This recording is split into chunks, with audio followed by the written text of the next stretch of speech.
नहीं, उन्होंने मम्मी ने बोला रग रग से पहचानती हूँ उन लोगों से।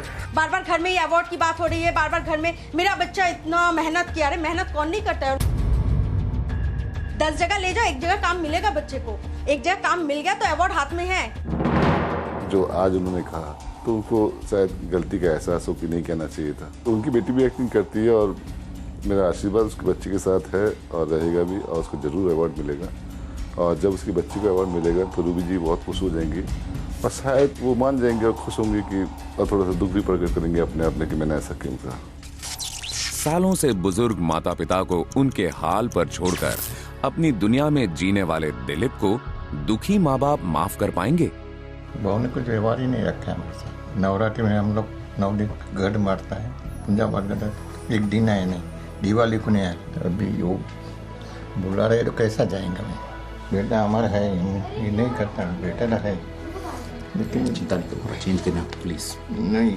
આજે મારા માટે તમારે આવવાનું છે। लड़का तो कभी कभी आता है, कभी कभी जाता है, पर उसको भी बंद कर देती, फिर कैसा जाएगा हम उधर? डिस्प्यूट पड़ गया है, इसलिए थोड़ा हम लोग को नाराजगी है। हमारा बहू का कुछ है ही नहीं हमारे पास। सास ससुर का कुछ प्रेम रखा ही नहीं है। हम लोग को उसको अलाउड नहीं करता है, तो फिर अभी आके क्या करेंगे हम लोग?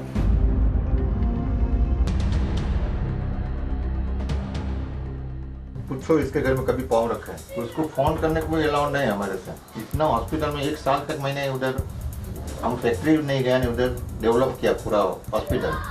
अभी हम उधर पाँव नहीं रख सकते, इसका परमिशन नहीं, बोलता नहीं आने का। आपको इन फ्यूचर में कोशिश करना पड़ेगा। मैं कोशिश तो करूंगा ही, आगे भी बहुत बार कोशिश कर चुका हूँ। आप हम हाथ जोड़ के बोलना तो प्लीज आप भी ये मत करो।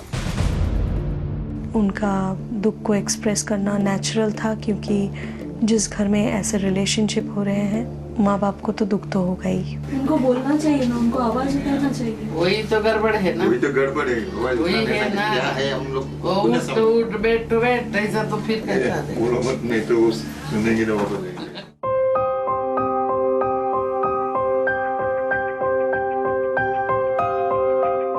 गलती बधाથી થાય, હું માનું, બધા માનું, ગલતી બધાથી થાય। આમાં કાન પકડે અમારી ગલતી થઈ। समझाओ चीजों, क्या समझा रही हो तुम? देखो आप पहले। नहीं बराबर है, वो उसके बाद हमको कुछ नहीं है। हाँ, छोटी बच्ची जो भी है वो उसको है, मैं हम लोग से बात करने को एक नहीं।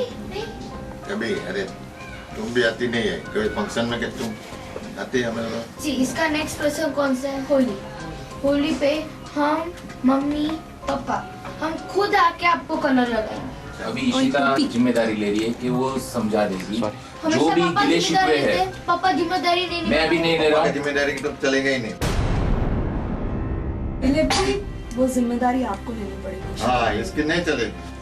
इशिता भी लेती है और मैं भी लेता हूँ। नहीं, आज से वो जिम्मेदारी आपको लेनी पड़ेगी। मैं तो भगवान पे छोड़ा था अभी तक, पर अभी मैं खुद ये लड़ाई लड़ूंगा और हो जाएगा। चलिए ना अभी तो विजय भाई से मैं बात कर लेता हूँ और उनको भी ले लेते हैं, ठीक है? हाँ चलिए।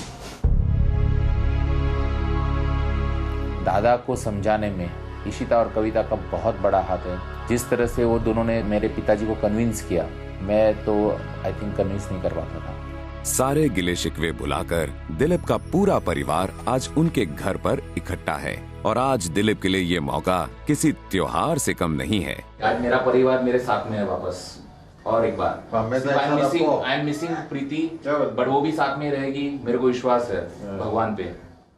और इसकी वजह शुभ मुहूर्त पे मैं आपके सबके आशीर्वाद देना चाहूंगा। मेरी मम्मी बोल रही थी कि प्रीति को पूछा क्या, because even they are afraid of, कि अगर काल उठ के प्रीति को मालूम पड़ा, definitely she is going to blast and they don't want me to see in the नर्क। डॉक्टर साहब, जिस नर्क की बात आप कर रहे हैं उसे चुना तो आपने खुद ही है। अब आगे इस नर्क को स्वर्ग बनाना आपके हाथ में है, जबकि दूसरी तरफ प्रीति अपने नियम का सहारा लेकर देवाशीष पर हावी होने की कोशिश कर रही हैं। रूल चेंज के टाइम पे एक जो मेन बात बोलनी थी वो जिस मेरे माइंड से स्लिप हो गया, क्योंकि बहुत सारी गलती क्यों, इतनी बड़ी गलती कैसे की आपने? जिंदगी में आप गलती करती हुई आई हैं और फिर गलती की आपने। नहीं, तो इतनी गलती, सुनिए मेरी बात, आपको पूरे 3 घंटे 4 घंटे 5 घंटे दिए, वहाँ बैठे। अब कौन सा रूल आ गया? वो रूल होता ही नहीं, इसका मतलब रूल के मतलब ही नहीं जानते, सिस्टम का मतलब नहीं जानते। जो भी है मैं वो मेरा तरीका है ना, आपने कल क्यों नहीं कहा? हाँ वो कल क्योंकि बहुत सारे टाइम कंस्ट्रेंट की वजह से नहीं बोल पाई। गलती है, आप अपने आप को सॉरी बोलो, वहाँ जाके बैठो। जो भी है, जो बोलना है मैंने बोल रही हूँ ना। You want to argue, you keep on arguing, मुझे कोई फर्क नहीं पड़ता। अच्छा मैं आपको बोलता हूँ, यू कंटिन्यू। मैं आपको बोलता हूँ, आज से मैं यहाँ सोऊंगा, अंदर आप सो जाओ। इससे पर और कोई बात है आपके पास? मुझे यही बोलना था, पर आप मुझे बोलने नहीं दे रहे। मुझे मालूम है। ओके जाओ सो। ठीक, थैंक यू। आज बोलती हैं कि मैं अंदर सोऊंगी, आप बाहर सोओगे, क्यों?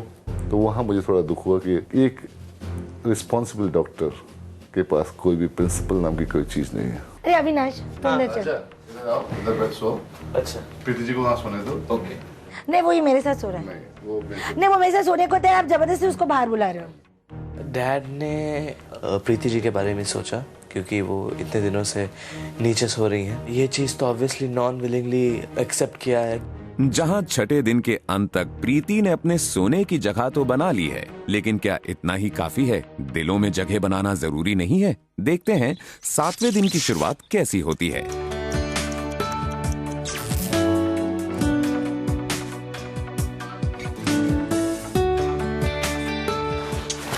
इशिता, आपने सुबह सुबह एक अच्छा काम किया है, पापा के पैर छुए। You get 1 soft toy for the day. जहां एक तरफ कविता इशिता को संस्कार का पाठ पढ़ाने में सफल हो रही हैं, वहीं दूसरी तरफ प्रीति के सुधार के ये तरीके देवाशीष की आंखों में खटक रहे हैं।